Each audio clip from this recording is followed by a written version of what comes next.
Morena Koto, welcome to our Tawa School story time for the last day of April. Far out, the year is going by so fast. That means that we're officially, let me do my maths, 1/3 of the way through the year. I hope you're having a good day so far. We're going to get stuck into our stories. We've got the Little Yellow Digger saves the whale. That's for our younger kids. And then we're going to continue on with Charlie and the Chocolate Factory, and we are up to the Great Gum Machine. It's going to be exciting. So here we go. The Little Yellow Digger saves the whale. Rolling and leaping at their play, 2 whales swam in a sunlit bay. The tide was turning quickly. The mother felt it go and straight away swam out to sea. The baby was too slow, and now it lay there gasping in the growing heat of day, while its very worried mother swam up and down the bay.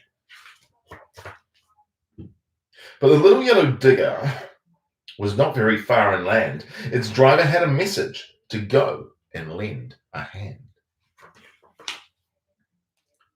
They rattled down the rocky road that led toward the sea. The little whale was stranded there. They'd help to set it free. The digger drove between the rocks in the early morning sun. Its driver looked about him to see what could be done. He would have to dig a channel deep enough and wide to float the little whale out up on the turning tide. The whale's home was water. Its skin must not be dry. In sunshine, it would overheat and very soon might die. But people started to arrive for a picnic by the sea. Could they keep the whale alive until it was set free? Children digging in the sand were asked to lend a pail, which they could fill up with water to pour upon the whale. The digger's driver promised if they'd also lend a spade, he'd help them build a castle when the whale had been saved. So while the diggers shoveled sand, they organized a team of young and old, of tall and small, to get water from the stream. Then everybody took a turn to fill buckets from a pool and pass them along the line to keep the whale cool. Just FYI, this is actually based on a real story of what happened. As they poured the water on, the whale just seemed to know that they were trying to help it, as they talked and called it Joe. And all the while, the little digger dug deep to make the channel bigger. Every time its shovel filled, it chugged along the shore, then emptied it to make a mound, and still it went for more.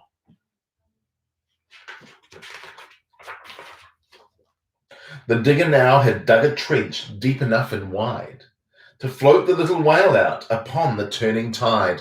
But the very last few meters must be dug by spade, because the digger's clatter would make the whale afraid. The time had come, the tide had turned, the waves surged in, the whale could swim. Right out it went in sea and spray to join its mother in the bay. Then everybody raised a cheer for the driver and the digger, because they set the whale free and they made the channel bigger. Now pick up your buckets, pick up spades, the digger's driver said. We'll make a castle from that mound before we go to bed. They patted, dug, and shaped the mound till on that sunny day, the biggest castle ever made stood in the tree-fringed bay. While rolling, leaping at their play, 2 whales swam in the sunlit bay. Hope you enjoyed that. I really like it when you have true stories like that, and basic stories that are based on real events. Okay, we are going to get stuck into chapter 20, the Great Gum Machine. Mr. Wonka led the party over to a gigantic machine that stood in the very center of the inventing room. It was a mountain of gleaming metal and towered high above the children and their parents. Out of the very top of it, there were sprouted hundreds and hundreds of thin glass tubes, and the glass tubes all curled downwards and came together in a bunch and hung suspended over an enormous round tub as big as a bath. "Here we go!" cried Mr. Wonka, and he pressed 3 different buttons on the side of the machine. A second later, a mighty rumbling sound came from inside it, and the whole machine began to shake most frighteningly. And steam began hissing out of it all over. And then suddenly the watchers noticed that runny stuff was pouring down the insides of all the hundreds of glass tubes and squirting out into the great tub below. And in every single tube, the runny stuff was a different color, so that all the colors of the rainbow, and many others as well, came sloshing and splashing into the tub.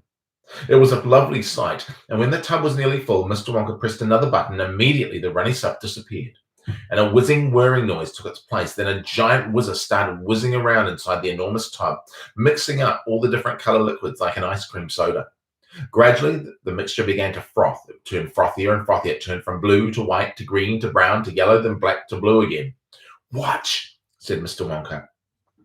Click went the machine, and the whizzer stopped whizzing. And now there came a sort of sucking noise, and very quickly all the blue frothy mixture in the huge basin was sucked back into the stomach of the machine. There was a moment of silence. Then a few queer rumblings were heard. Then silence again. Then suddenly the machine let out a monstrous mighty groan, and at the same time a tiny drawer, no bigger than the drawer of a slot machine, popped out of the side of the machine, and in the drawer there lay something so small and thin and grey that everyone thought it must be a mistake. The thing looked like the little strip of grey cardboard. The children and their parents stared at the little grey strip lying in the drawer. "You mean that's all?" said Mike TV, disgusted. "That's all?" answered Mr. Wonka, gazing proudly at the result. "Don't you know what it is?" There was a pause. Then suddenly Violet Beauregard, the silly gum-chewing girl, let out a yell of excitement. "Oh my gosh, by gum, it's gum!" she shrieked. "It's a stick of chewing gum!" "Right you are," cried Mr. Wonka, slapping Violet hard on the back. "It's a stick of gum. It's a stick of the most amazing and fabulous and sensational gum in the world." Chapter 21. Goodbye, Violet. "This gum," Mr. Wonka went on, "is my latest, my greatest, my most fascinating invention. It's a chewing gum meal. It's that tiny little strip of gum lying there as a whole three-course dinner all by itself."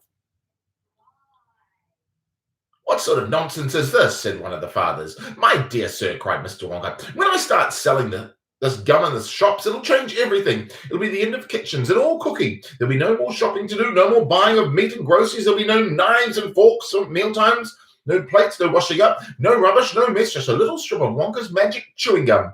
That's all you'll ever need at breakfast, lunch, and supper. This piece of gum I've just made happens to be tomato soup, roast beef, and blueberry pie. But you can have almost anything you want." "Like, what do you mean it's tomato soup, roast beef, and blueberry pie?" said Violet Beauregard. "If you were to start chewing it," said Mr. Wonka, "then that is exactly what you would get on the menu. It's absolutely amazing. You can actually feel the food going down your throat into your tummy, and you can taste it perfectly and fills you up. It satisfies. It's terrific." "It's utterly impossible," said Veruca Salt. "Like, just so long as it's gum," shouted Violet Beauregard. "Just so long as it's like a piece of gum, I can chew it, then that's for me." And quickly, she took her own world record piece of chewing gum out of her mouth and stuck it behind her left ear.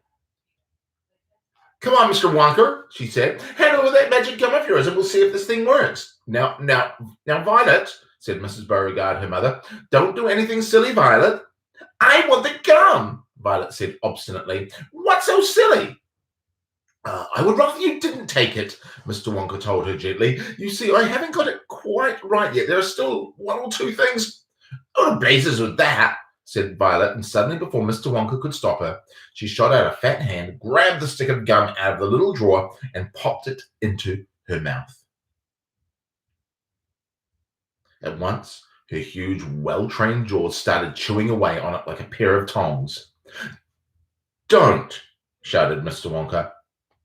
"Fabulous!" shouted Violet. "It's tomato soup. It's hot and creamy and delicious. I can feel it running down my throat." "Stop," said Mr. Wonka. "The gum isn't ready yet. It's not right." "Of course it's right," said Violet. "It's working beautifully. Oh my, what lovely soup this is." "Spit it out," said Mr. Wonka.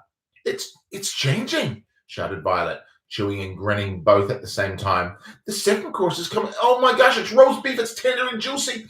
Oh boy, what a flavor. And baked potatoes, marvelous too. It's got crispy skin and it's all filled with butter inside."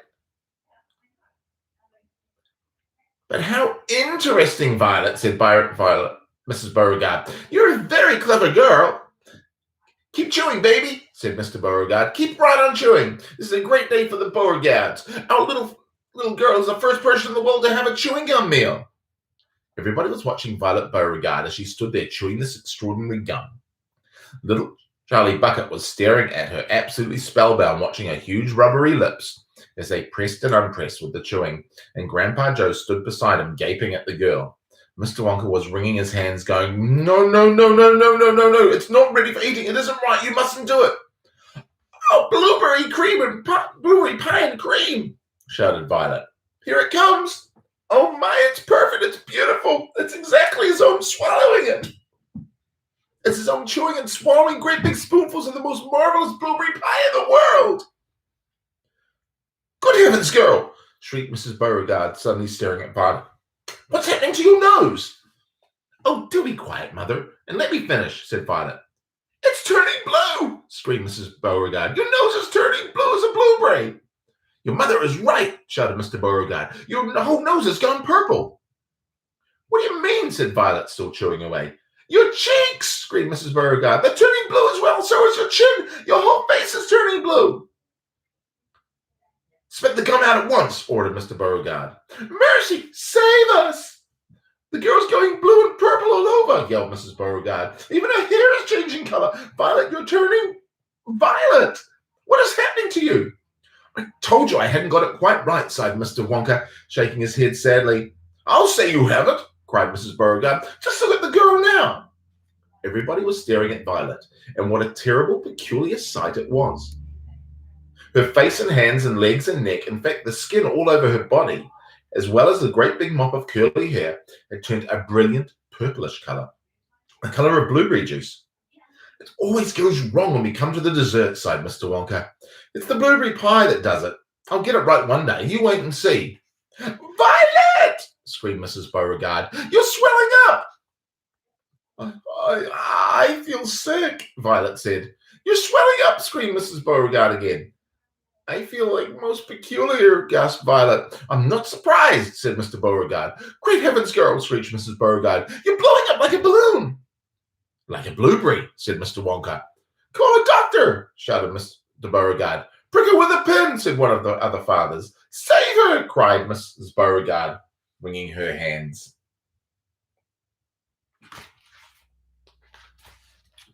But there was no saving her now.